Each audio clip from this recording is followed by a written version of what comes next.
नमस्कार, प्रणाम। गोवर्धन पूजा की हमारी तरफ से ढेर सारी शुभकामनाएं। आदावर्ष मित्रों, साथियों, भारतीय जनमानस के बीच में पुनः उपस्थित मैं डॉक्टर संतोषी लाल कमल एक नए चिंतन के साथ। शराब के नशे में, गांजे के नशे में, चरस के नशे में फंसता उत्तर प्रदेश, ये मेरा वक्तव्य है। इस पर गांव का बिगड़ता सामाजिक ताना बाना आप समझ सकते हैं। मैं प्रत्यक्ष कानपुर में जो गांव है उनकी हालत देख करके मैं बता सकता हूं कि किस तरह से इस शराब की नशे ने गांव का माहौल बिगाड़ रखा है, किस तरह से चरस, गांजा, भांग के नशे ने गांव के लोगों का जीवन दूभर कर रखा है।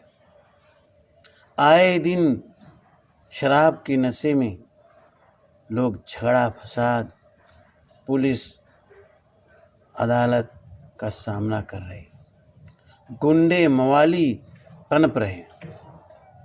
पता नहीं कितनी सरकारें आईं और कितनी सरकारें आएंगी, उनको कितनी पैसे की भूख है, उनको कितनी राजस्व की भूख है, जो जगह जगह शराब के ठेके खुलवा रखे, भांग के ठेके खुलवा रखे, और चरस गांजा की तो बात ही मत कीजिए। उत्तर प्रदेश के मवैया गांव, जनपद कानपुर देहात, तहसील मैथा का हाल सुनाता हूँ, आंखों देखा हाल। आए दिन लोग शराब का एक पौच पिलाकर किस तरह से लोगों को गुलाम बना रहे, अपने घरों में नौकर की तरह से काम करा रहे, खेतों में किस तरह से एक पाउच के जरिए कार्य कराते हैं। सुबह, दोपहर, शाम उनका काम ही यही है कि कौन शराब के नशे में डूबा रहे और कौन अपने घर का माहौल बिगाड़ता रहे, झगड़ा फसाद करता रहे, और कौन हमारी गुलामी करता रहे। मैं आपको मवैया गांव का उदाहरण देकर के समझा रहा हूँ।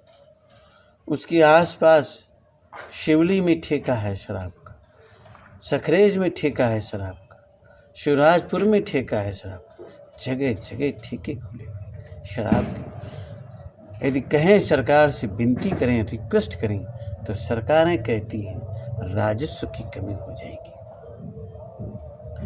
इस तरह से केवल शराब पिलाने से, गांजा चरस पिलाने से राजस्व बढ़ता है, तो क्या केवल यही एक माध्यम है राजस्व बढ़ाने का? क्या यही एक माध्यम है प्रदेश के नागरिकों को बर्बाद करने का? क्या यही एक माध्यम रह गया है जो समाज की सामाजिकता खत्म करने का? आज समाज का, गांव का समाज इस तरह से तितर बितर हो रहा है, इस तरह से उसमें वैमनस्यता व्याप्त हो रही है कि चिंतनीय विषय है। एक दूसरे के प्रति सौहार्दपूर्ण माहौल बनाए रखना बहुत कठिन है। हम आए दिन पुलिस को दोषी ठहराती हैं, प्रशासन को दोषी ठहराती हैं। मेरी समझ में नहीं आता सरकारें कितनी आईं, कितनी गईं, क्या सरकारों का उद्देश्य है? अरे वोट चाहिए तो वोट क्या शराब पिलाने से ही मिलेगा? क्या लोगों को मूर्ख बना करके ही रखने में वोट मिलेगा?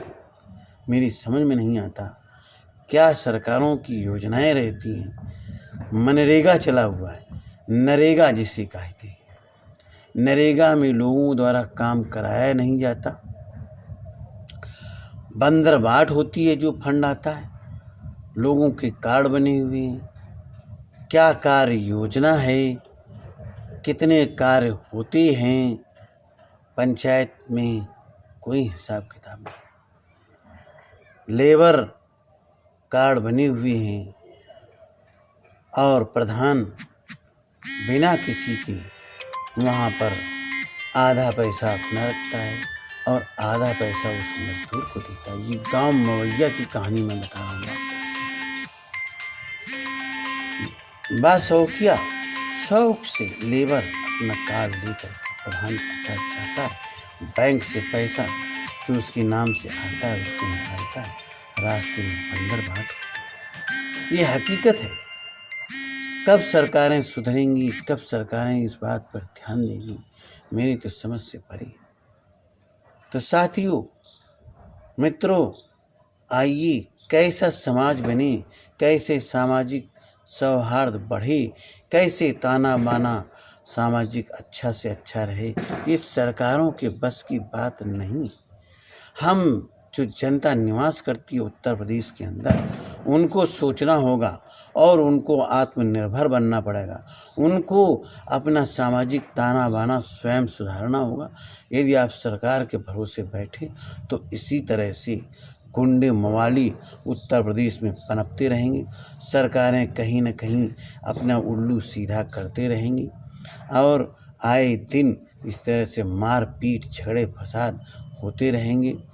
आए दिन इसी तरह से सामाजिकता नष्ट होती रहेगी, नैतिकता नष्ट होती रहेगी।